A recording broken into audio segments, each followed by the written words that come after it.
Aga. Nagka-snow. Super light ng snow ngayon. Oh.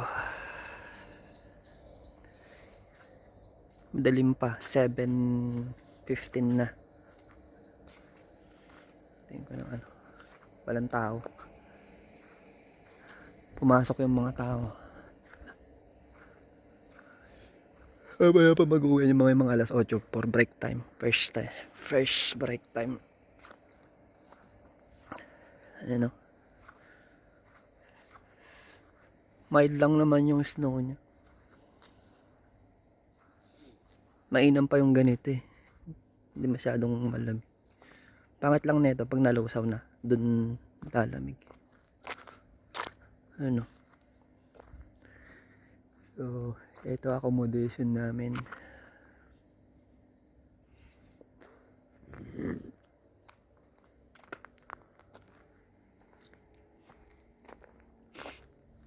Pakatahimik.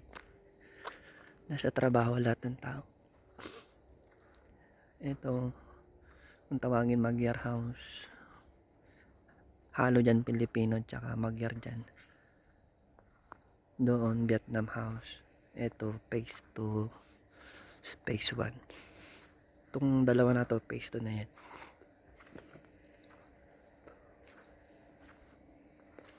Pakatahimik. Nag-snow. Sobrang delayed ngayon ang snow. January na.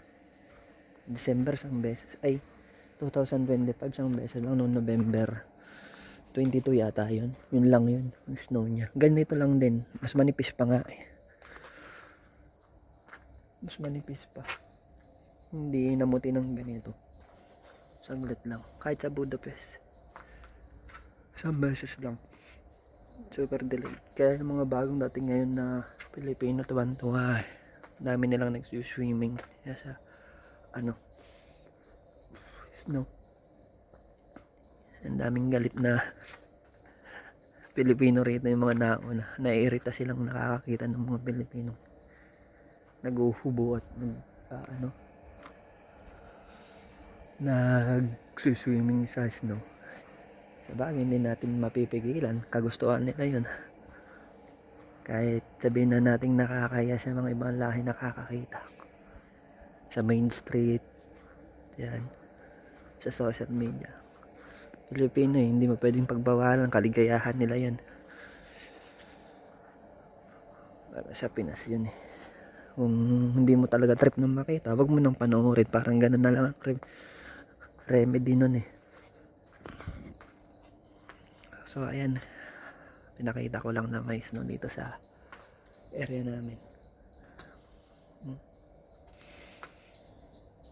Pasensya na sa basura, wala pang nagko-collect.